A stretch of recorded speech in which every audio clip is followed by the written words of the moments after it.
ইন্না আনসালনাহু ফি লাইলাতিল কদর, লাইলাতুল কদরে তিনি কোরআন নাযিল করেছেন। কোরআন নাযিল করেছেন কেন?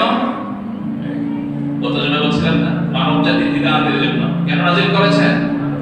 আমাদের হিদায়াতের জন্য, আমরা সঠিক পথে চলার জন্য, কল্যাণের পথে চলার জন্য, ইনসাফের পথে চলার জন্য। সহজ সরল পথ, সিরাতাল মুস্তাকিম, জান্নাতের পথ, ইসলামের পথ, জিহাদের পথ, নবীদের পথ, সাহাবায়ে কেরামের পথে চলার জন্য। বলেন সুবহানাল্লাহ। এই কোরআন নাযিল না হলে সাহাবায়ে কেরামের পথ আমরা দেখতাম না, জান্নাতের পথ পেতাম না, জাহান্নাম থেকে বাঁচার শক্তি হতো না, নবী আলাইহিস সালামের পথ আমরা পেতাম না। কথা বলেন ঠিক কি না?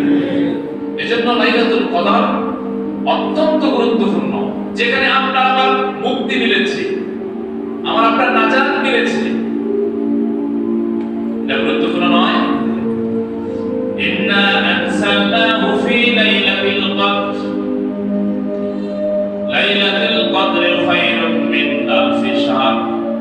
এই লাইলাতুল কদর হাজার মাস, সহস্র মাস ইবাদতের চাইতেও দামি, উত্তম। বলেন সুবহানাল্লাহ।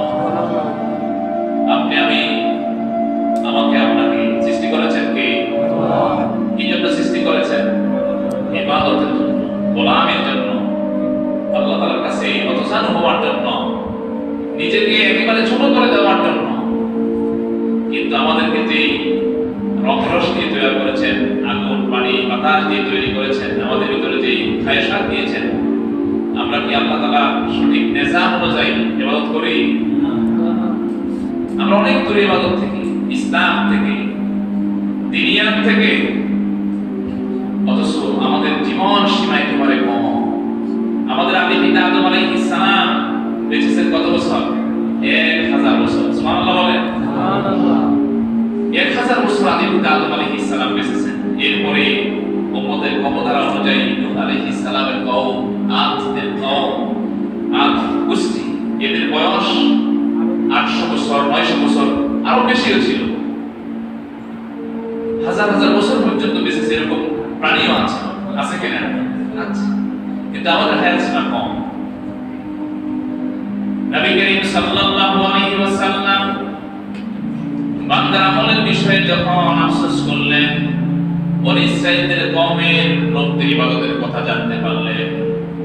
এরা 1000 বছর ইবাদত করে, 900 বছর ইবাদত করে, 500 বছর ইবাদত করেছে, রাতের বেলা নফল নামাজ পড়েছে, দিনের বেলা যুদ্ধ জিহাদে লেগেছিল,